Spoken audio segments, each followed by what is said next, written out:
After age 60, you can lose up to 3% of your leg strength every single year. That's not a typo 3%, gone every year if you do nothing.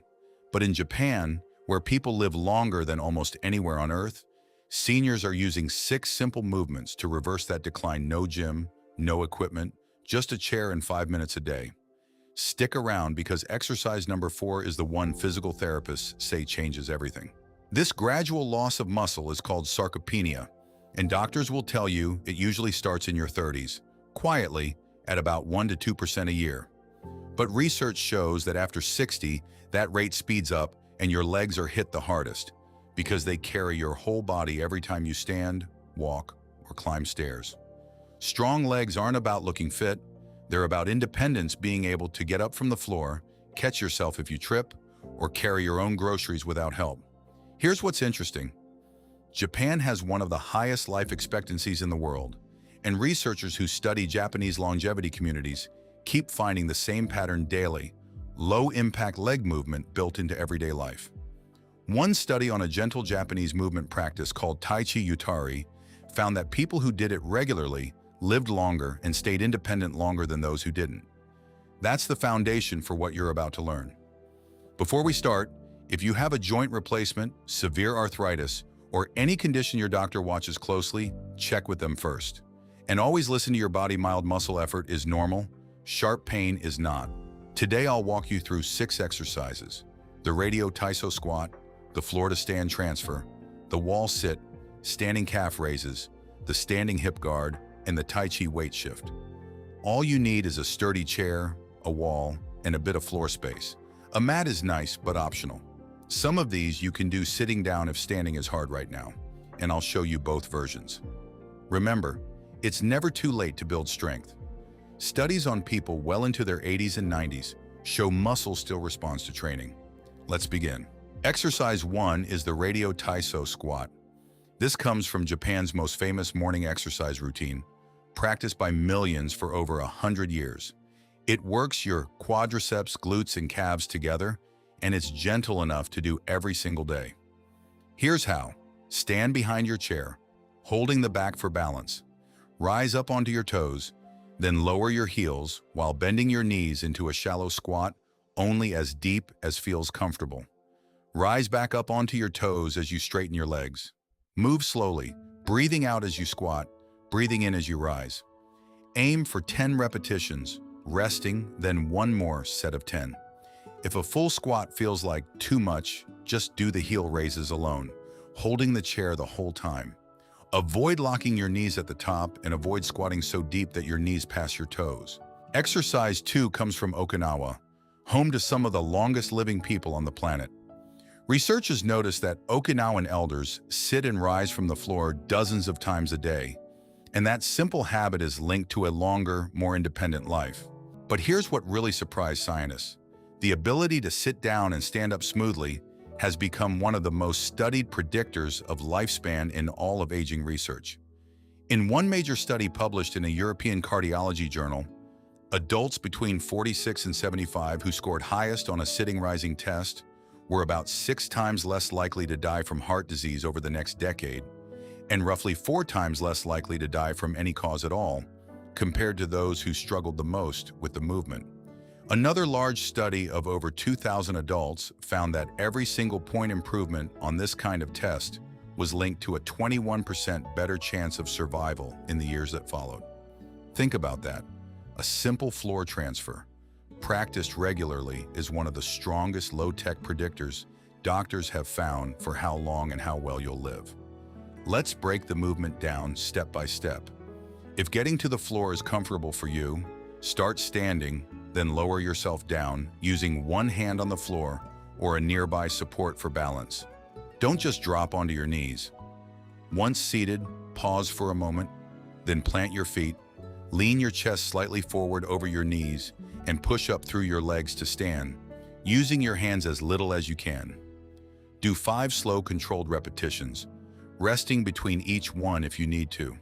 If the floor isn't accessible or comfortable for you right now, and that's completely fine, here's the chair version, which trains the exact same muscles and the exact same skill.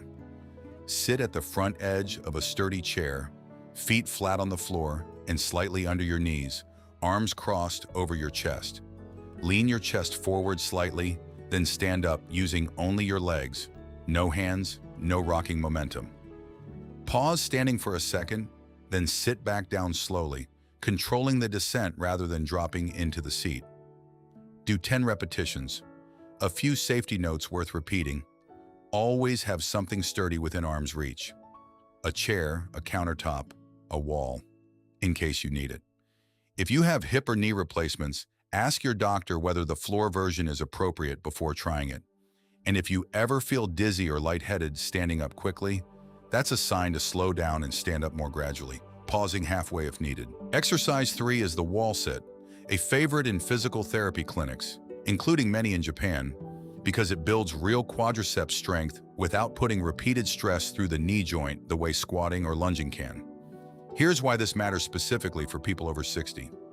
Your quadriceps are the single most important muscle group for catching yourself when you stumble, and research on isometric, meaning still held, quadriceps exercises has repeatedly shown benefits for people with knee osteoarthritis specifically. Multiple clinical studies have found that a few weeks of isometric quad holds like this: 1, reduced pain, improved joint stability, and increased strength in people with arthritic knees without aggravating the joint. Even a recent 2025 trial found that a single session of wall sit style holds measurably reduced pain sensitivity around the knee. That's a rare combination. A strength exercise that's often gentler on painful joints than moving exercises are. Here's the technique, broken into stages so you can build up gradually.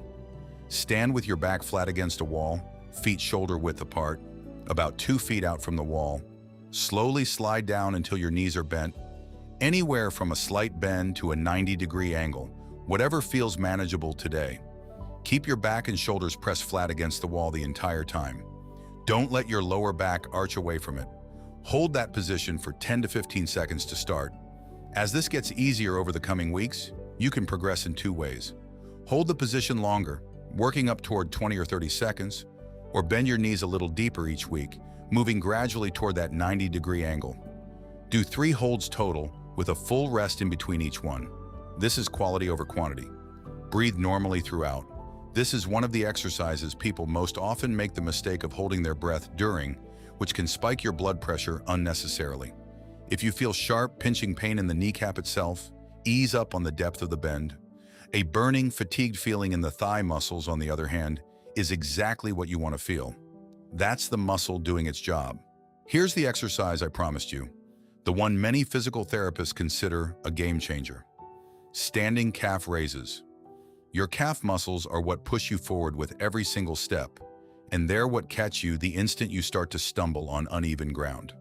The research behind this is genuinely striking. A well-known study published in the Journal of Aging and Physical Activity found that older adults with stronger calf muscles had significantly better balance and fewer falls than those with weaker calves. A separate study in the archives of gerontology and geriatrics found that greater calf strength was directly linked to faster, more stable walking. And walking speed itself isn't just a convenience. Geriatric doctors now call gait speed the 6th vital sign, right alongside blood pressure and heart rate, because how quickly and steadily you walk is one of the best overall predictors of your future health and independence. Weak calves are one of the most common and most fixable hidden causes of falls after 60. Let's get into the technique. Stand behind your chair, feet hip-width apart, hands resting lightly on the chair, back for balance. Not gripping hard, just enough contact to feel steady. Rise slowly onto the balls of your feet, going as high as you comfortably can, and pause for a full 2 seconds at the top, really feeling the calf muscle contract. Then lower yourself down slowly. Take 3 to 4 seconds on the way down. That slow lowering phase is doing more of the strengthening work than the rise itself, so don't rush it. Do 12 to 15 repetitions, then rest, then do a second set. If balance feels shaky at first, keep more of your weight on your hands through the chair. As you get stronger over the following weeks, you can progress by lifting one hand off the chair, then eventually trying the movement with your eyes closed for a few reps once you're confident. that challenges your balance system even further if your doctor agrees it's appropriate. Another progression many people enjoy. Once standing raises feel easy, try doing them one leg at a time, holding the chair for support. Exercise 5 targets muscles most people never think about. The ones on the outer side of your hip, called your hip abductors. Here's why they matter so much. Researchers have found that older adults with weak hip abductors are significantly more likely to have a history of falls than those with strong ones. In one large study, every small increase in hip abductor strength was linked to a meaningfully lower risk of injury from a fall. These muscles are what keep your pelvis level and steady every time you take a step, stand on one leg, or shift your weight to the side. When hip abductors are weak, physical therapists often see something called a hip drop. One side of the pelvis dips slightly with every step, which throws off your balance and can eventually strain your knees, hips, or lower back as your body compensates. Strengthening these muscles is one of the most effective, evidence-based ways to protect yourself from a fall. Here's the movement. Stand tall, holding the chair with both hands for support. Keep your legs straight, with your toes pointing forward, not turned out. Slowly lift one leg out to the side, just a few inches off the ground, then lower it with control. Don't swing the leg or use momentum. The slower you go, the more the muscle has to work. Do 10 repetitions, then switch legs. Once that feels comfortable, try 2 sets of 12 on each side. A few technique cues that matter more than people expect. Keep your torso completely still. The movement should come only from the hip joint, not from leaning your whole body sideways to cheat the lift higher. Imagine a string pulling straight up from the top of your head, keeping you tall throughout the movement. If you have a mirror nearby, use it to check that your hips stay level and your standing leg doesn't wobble. If lifting your leg even a few inches feels difficult at first, that's completely normal. Even a tiny range of motion still activates and strengthens these muscles. As you progress over the coming weeks, you can make it more challenging by holding onto the chair with just one hand instead of 2, or by adding a light ankle weight once your doctor confirms it's appropriate for you. One more thing worth knowing, this single exercise, done consistently, is one of the most commonly recommended movements in fall prevention programs for older adults worldwide, precisely because the hip abductors are so often overlooked compared to bigger muscles like the quadriceps or calves. Our last exercise is inspired by Tai Chi Yuttari, a slow, gentle Japanese movement practice developed specifically for frail older adults. Researchers who studied it found real improvements in single-leg balance and overall physical function after regular practice. Improvements significant enough that scientists suggested this kind of gentle movement could help reduce the need for long-term care. And Tai Chi more broadly has one of the strongest safety records in fall prevention research. A review pooling data from 10 separate studies found that people who practiced Tai Chi regularly had up to 50% fewer falls than those who didn't. That's an enormous difference for something this gentle. It's also been shown to ease joint pain, which is why arthritis organizations often recommend it specifically for hip and knee discomfort. Here's the movement. Stand with feet a little wider than hip width, chair positioned in front of you for light support if you need it. Slowly shift your weight onto one leg, bending that knee slightly, while the other leg stays straight and light, barely touching the floor. Hold for 2 to 3 seconds, feeling the standing leg engage and your balance settle, then slowly shift your weight to the other side. Move like you're pouring water from one leg to the other. No rush, no bouncing, no sudden transitions. Continue for 8 slow shifts on each side. If standing feels unsteady right now, there's a seated version too, and it's just as effective for building the same control. Sit at the edge of a sturdy chair without leaning on the backrest. Feet flat on the floor, knees bent to about 90 degrees. Slowly shift your weight from one hip to the other, pressing down through one foot at a time as if you were about to stand without actually rising. This trains the same balance and leg engagement with 0 fall risk. Keep your breathing slow and steady throughout.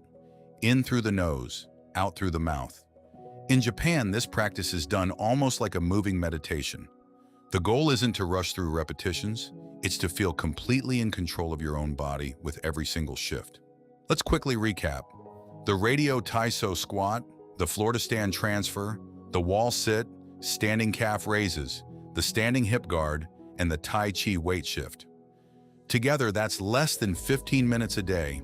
Here's a bonus tip physical therapists often mention: consistency beats intensity, especially at this stage of life.